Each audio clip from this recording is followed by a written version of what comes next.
Senator Bernie Sanders speaks at a campaign events in Chicago, Illinois, March 3, 2019.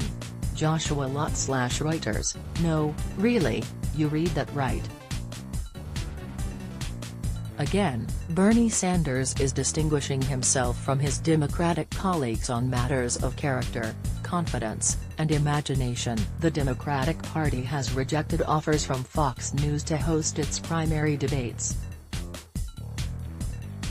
But on Monday night, Sanders did a town hall from Bethlehem, Pennsylvania, which sits in one of those now famous counties that suffered deindustrialization, voted for Barack Obama in 2012, and then went for Donald Trump in 2016. It was a very savvy move.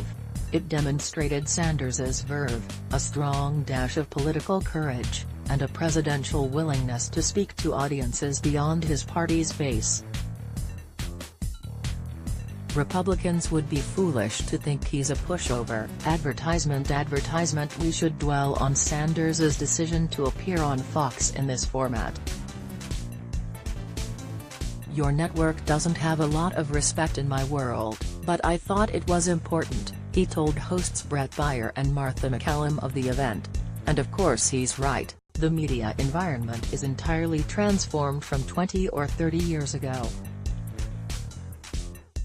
Even the most dedicated news consumers often watch one cable network that matches their political disposition, and then consume news and opinion, and opinionated news, through social media feeds biased first by their actual social milieu and then by algorithms that feed consumers more of what they already like. Sanders is smart to cross the media aisle.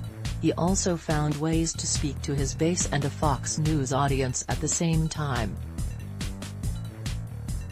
When asked by a centrist Democrat about whether the party was drifting too far to the left, Sanders pivoted to giving an answer that would sound good to leftists who want to talk about policy, centrists who want to think of themselves as high-minded and civic, and conservatives as well. If we spend all our time attacking Trump, Democrats are going to lose, he averred. Not profound, but a very politic answer nonetheless. Advertisements. Sanders effectively and charmingly exposed the gap between Donald Trump's political rhetoric and the reality of his administration. The tax cuts won't go to the wealthy, Trump promised. In fact, Sanders pointed out, most of them did go to the wealthiest payers. National Review readers know that this was inevitable because the tax burden falls heaviest on those who earn the most. But Sanders still made an effective rhetorical weapon of it. He brought up Trump's campaign promise not to cut Medicare or Medicaid, and the fact that Trump's budgets would do just that. Sanders was canny when answering questions on immigration. He emphasized the need for more judges to handle the incredible burst of asylum claims at the border. We need border security, of course. Who argues with that? Sanders said. He was also rather effective on health care.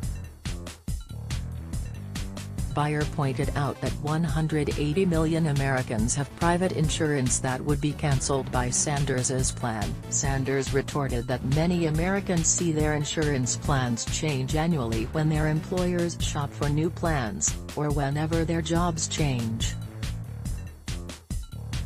That Republicans have offered nothing to remove the kludgeocracy of administering health insurance through New Deal-era tax loopholes makes the proposed simplicity of Sanders's plan appealing by comparison.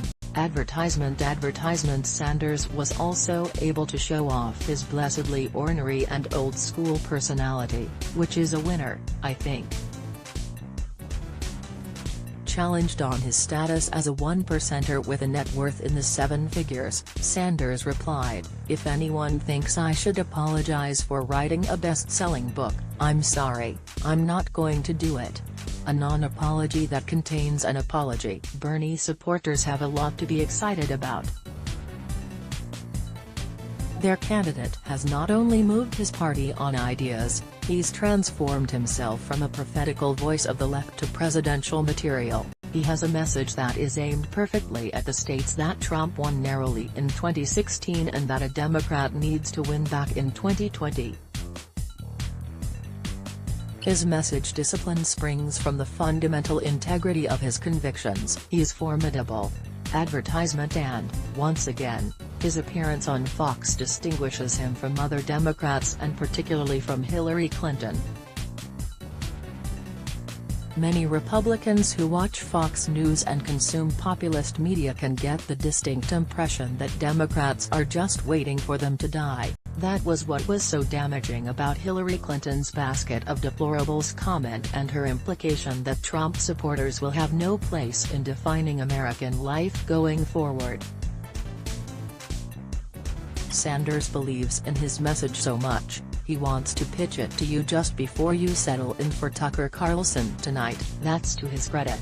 Let's